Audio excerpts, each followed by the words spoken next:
নমস্কার, আমি doctor Sourav Kundu, consultant physician and ইন্টেন্সিভিস্ট। আজ আমি আপনাদের সামনে একটা খুব কমন টপিক নিয়ে আলোচনা করতে এলাম, দ্যাট ইজ হচ্ছে অ্যাকিউট হেপাটাইটিস।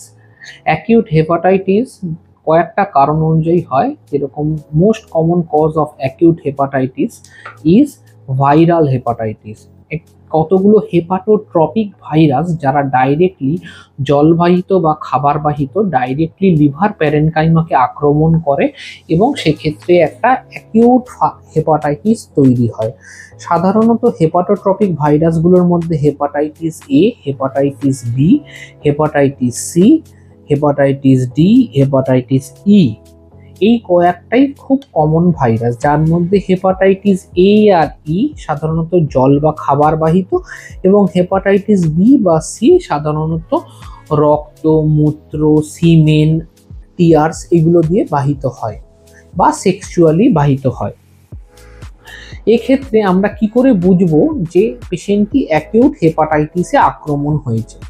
প্রথম কয়েকদিন সিমটম হিসাবে পেশেন্টের একটা ম্যালেজ, ভালো না লাগা, গা হাত পা ব্যথা, সাধারণত 2 থেকে 3 দিনের একটা মাইল্ড টেম্পারেচার থাকে, 101 বা 102 মতন। টেম্পারেচার 2 থেকে 3 দিন পর সাবসাইড হয়ে যায়, কিন্তু অ্যাবডোমিনাল ডিসকমফোর্টটা পারসিস্ট করে যায়। বমি বমি ভাব, নশিয়া, খেতে ইচ্ছা না করা, পেটে ফুলে থাকা এবং একটা পেচ্ছাব হলুদ হওয়া, মর্নিং ইউরিনটা বিশেষ করে প্রচুর হলুদ হতে থাকে, সেই জিনিসটা পারসিস্ট করতে থাকে। দিন যত যেতে থাকে, প্রথম 3 থেকে 4 দিনের পর এই ইউরিনের কালারটা আরো ডার্ক হতে থাকে। ইউলোইস ডিসকালারেশন অফ দ্য স্ক্লেরা, চোখের কর্নিয়ার পাশের কালো অংশের পাশে যে সাদা অংশটি থাকে সেই স্ক্লেরাটা ধীরে ধীরে হলুদ হতে থাকে এবং তখন সেই সময় কিন্তু পেশেন্টের জ্বরটা থাকে না, পেশেন্টের দুটোই সিমটম থাকে।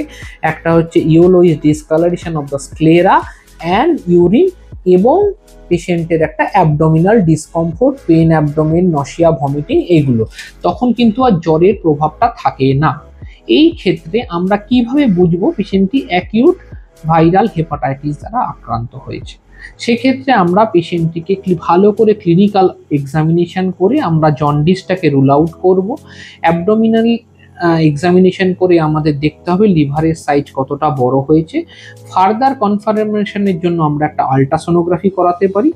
থার্ড থিং আমরা যেটা করাবো, কিছু রক্ত পরীক্ষার মাধ্যমে এলএফটি এবং তার সাথে সাথে স্পেসিফিক কোন ভাইরাস দ্বারা আক্রমণ হয়েছে, সেক্ষেত্রে স্পেসিফিক ভাইরাসের এগেনস্টে আইজিএম অ্যান্টিবডি এবং হেপাটাইটিস বি বা সি এর এগেনস্টে স্পেসিফিক অ্যান্টিবডি করে দেখতে হবে। সেক্ষেত্রে যদি দেখা যায় যে এলএফটিতে ট্রান্স অ্যামাইনাইটিস মানে এসজিপিটি এসজিওটি খুবই বেশির দিকে এবং জন্ডিস ডেভেলপ হয়, এবং স্পেসিফিক যদি ভাইরাস আইডেন্টিফাই হয়ে যায় by the IgM methods of antibody detection, সেক্ষেত্রে কিন্তু আমরা বলতে পারবো এইটি হেপাটোট্রপিক এ ভাইরাস বা হেপাটোট্রপিক্স ই ভাইরাস, বা অনেক সময় ডাইরেক্ট অ্যান্টিবডি দিয়ে বি অথবা সি দিয়ে আমরা সেটাকে বুঝতে পারি। স্পেসিফিক চিকিৎসা বলতে গেলে এই যে অ্যাকিউট ভাইরাল হেপাটাইটিস অনলি কিন্তু সিমটমেটিক ট্রিটমেন্ট, তার কিন্তু স্পেসিফিক ভাইরাসের কোনো চিকিৎসা নেই। যদি দেখা যায় যে অ্যাকিউট হেপাটাইটিসটা কনভার্ট করে যাচ্ছে ফালমিনেন্ট হেপাটাইটিস বা acute liver failure due to the acute hepatitis, তখন কিন্তু আমরা অ্যান্টিভাইরাল দিতে হয়। সেক্ষেত্রে রিভাভিরিন বা অন্যান্য আরও অ্যান্টিভাইরাল, সেটা ড্রাগ স্পেসিফিক বা ভাইরাস স্পেসিফিক, আমরা কিন্তু শুরু করি।